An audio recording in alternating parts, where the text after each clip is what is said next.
Okay, so today we're strapping in for what is probably the trickiest purchasing decision in enterprise AI right now. Hmm. We're navigating the world of high-end GPUs.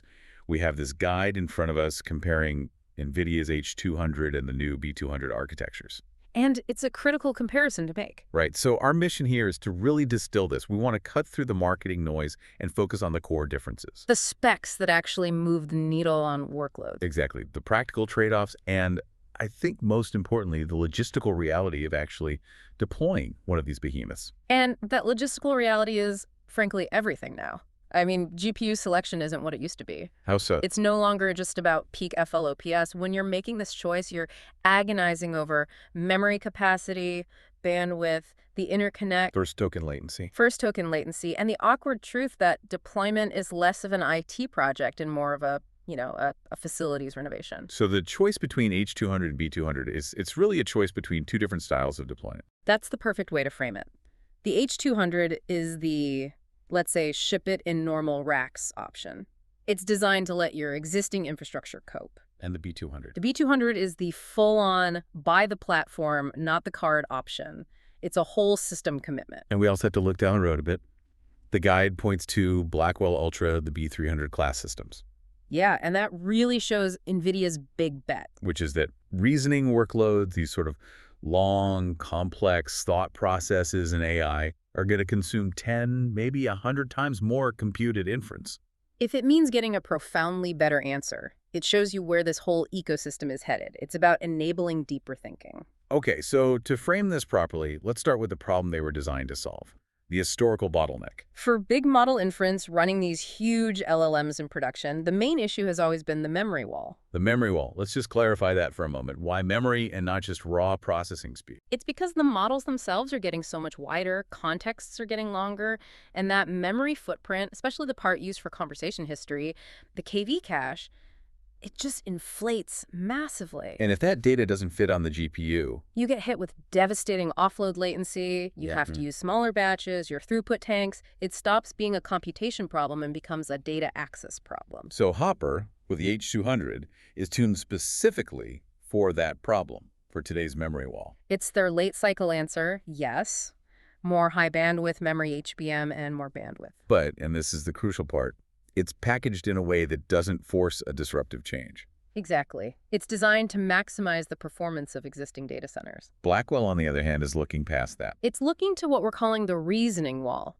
The Blackwell Ultra datasheet even talks about this long thinking as a third scaling axis. The idea that some tasks could need up to 100 times more compute than a simple one-shot answer. Right. So if H200 solved the memory problem for today's big models, B200 is really designed to solve the sheer cost of sustained, complex thinking. Okay, let's unpack the H200 first, because this is the practical, immediate choice for a lot of teams. When people say H200 in a planning meeting, they usually mean the H200 NVL. That's right, the H200 NVL. It's a dual-slot PCIe Gen 5 card. It's passively air-cooled. So it's positioned as an LLM inference optimizer, a very modern part, but in a very traditional package. The familiar package, its whole value proposition is that it gives you a big performance gain without forcing you to rebuild your data center, which is, a massive win for enterprise reality. Let's get into the hard numbers. What are the key specs that really help with that memory starvation issue? You really just need to anchor on two numbers for the H200 NVL.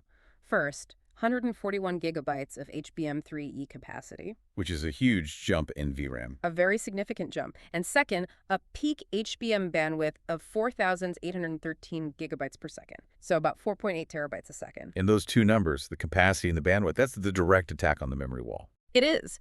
It lets you keep much larger models and, critically, much longer conversational histories that KV cache entirely on the device. And when the data doesn't have to leave the GPU, you get consistent, predictable throughput. That's the game. Okay, and what about scaling them inside a normal server?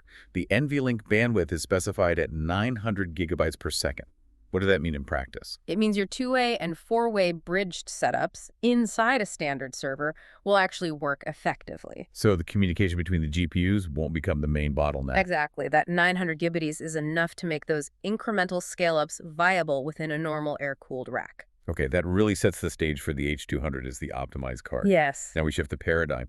With B200, you're not just buying a card, you're buying an optimized system. Precisely. The whole unit of value shifts from a single card to these integrated nodes. The DGX B200 is the flagship pitch. A pre-integrated server with 8 Blackwell GPUs, NV switch, all bundled together. Everything is bundled. Can you just quickly clarify the acronyms there?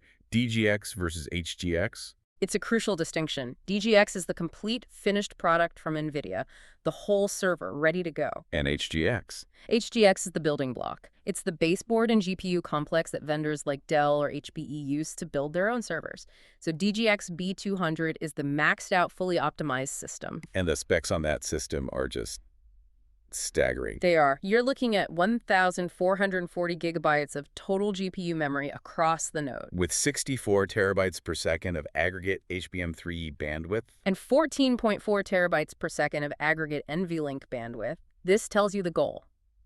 The whole node has to behave like one single coherent GPU island.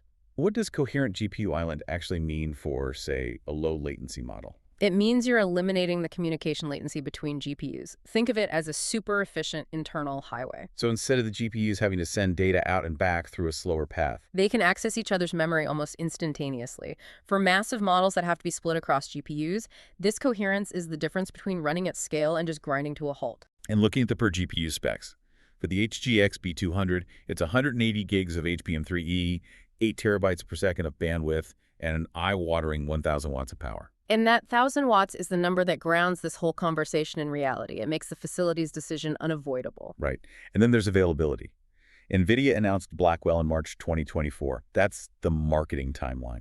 The operational timeline, the day you can actually get racks at volume, depends entirely on OEM allocations and the physical supply chain. It's often months, sometimes quarters, longer. All right, let's do a direct architectural showdown.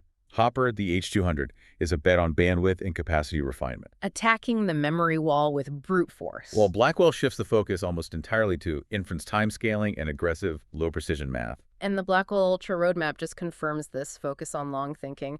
It's targeting up to 20 petaflop PS of FP4 sparse inference performance. And 279 gigabytes of HBM3E memory on a single GPU. So the priority is clear. Yeah. Bigger memory per GPU and radical efficiency from lower precision. That FP4 Precision really is the game changer, isn't it? Yeah. Using 4-bit floating point numbers instead of FP8 or FP16. It is. The theory is you have the data size, so you can compute twice as fast, double your throughput. But there's always a risk. For a big enterprise model, how do you make sure that 4-bit calculation doesn't, compromise the model's quality or lead to hallucinations? That is the right question. And the genius of the architecture is that it's designed to minimize that accuracy loss. It uses system-level calibration and algorithmic tricks. So you get the 2x speed and the doubled throughput. And for most optimized LLMs, the loss in accuracy is negligible, or at least manageable with specific quantization techniques. And that connects back to the coherent island idea because the interconnect is also escalating. Massively. H200 NVL bridging tops out at 900 gigabits.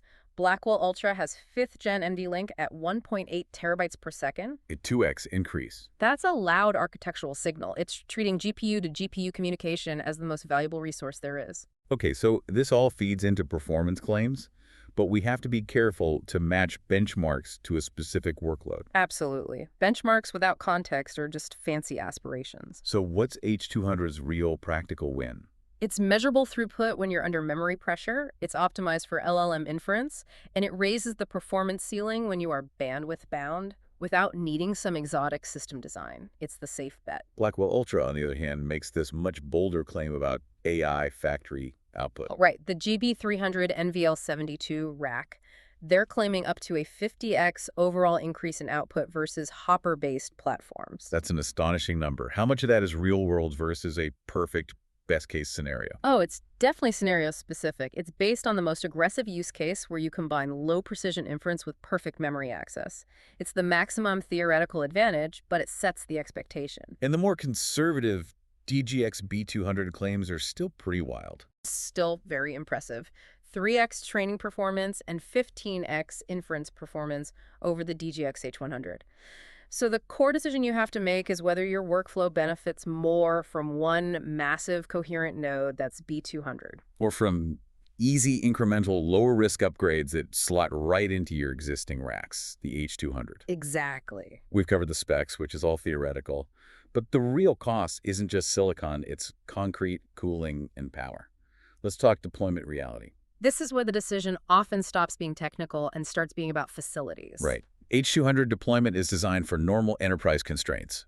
Dual slot, PCIe Gen 5. And critically, passive air-cooled.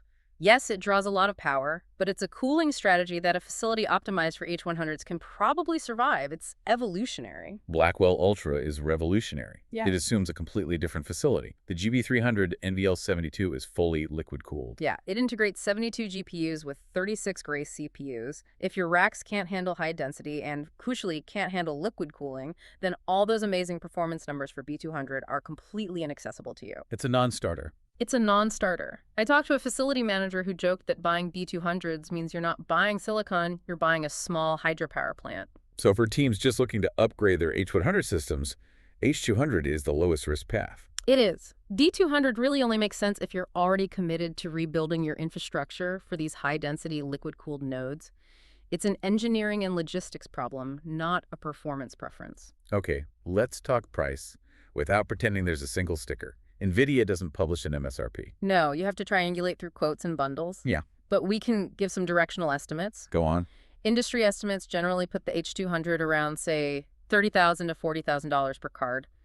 B200 modules land higher, maybe $45,000 to $50,000 in early quotes. And a full DGX B200 system. That's estimated around $515,000. So how do you evaluate that? The right metric has to be the cost per useful token at your target latency. That's it. It's a total cost of ownership comparison. The B200 has a higher initial invoice and needs that cooling investment, but if its system-level performance, that 15x throughput, is big enough, it can win the economics by maximizing rack efficiency. And we can't ignore geopolitics and lead times. Never. Reuters reported that demand for the H200 already exceeds production, which is being prioritized for newer lines like Blackwell. Sometimes the only real choice is the one you can actually buy this quarter. Now, moving beyond just text LLMs for a second, there's a new workload that changes the argument. Video generation. This is huge. LLMs are token hogs, but video diffusion and world models are just brutally expensive. They completely redefine real time. And this is a huge feature spotlight for Blackwell Ultra. It is. The data suggests a 5-second video sequence can process about 4 million tokens. Which takes nearly 90 seconds on Hopper. And Blackwell Ultra claims it can do it in real time, a 30x performance improvement. This extends the whole argument well beyond text and into multimodal AI. So let's summarize the snapshot for the decision maker listening right now. H200 NVL, 141 gigs of HBM3E, about 4.8 terabytes per second bandwidth, air-cooled PCI card. Simple. The DGX B200 system. 1,440 gigs of total memory, 64 terabytes per second aggregate bandwidth as a fully integrated liquid-cooled node. So the path seems pretty clear. I think so. If you have standard air-cooled racks and limited capital to change your facilities, you lean H200. If you're buying nodes for Coherent 8 GPU islands and can commit to a liquid cooling rebuild, you lean B200. And if maximum reasoning throughput for new workloads is the mandate, you look at the full Blackwell Ultra platform. The final takeaway is this. H200 is the peak of the make deployment sane era. It fits enterprise reality. And B200. B200 is the start of the buy the factory era. It's all about coherent systems, massive aggregate bandwidth, and it requires a facilities overhaul. So for you listening, what this all means is, don't overthink the specific benchmarks. The decision really rests on 4 numbers you already know. Your model size, your required context length, your target latency. And what your racks can physically handle. Mm-hmm. Focus on those 4 things, and the right choice will probably become obvious. And that leads to a really interesting final thought. Since the B200 architecture is driving these huge gains, maybe up to 50x in AI factory output, and it's enabling real-time video generation, what happens next? What new classes of applications become possible? Exactly. What complex multimodal AI applications move from just being research pipe dreams to being economically viable production models? What previously slow, complex tasks like massive simulations or digital world building are about to be fundamentally unlocked by this leap?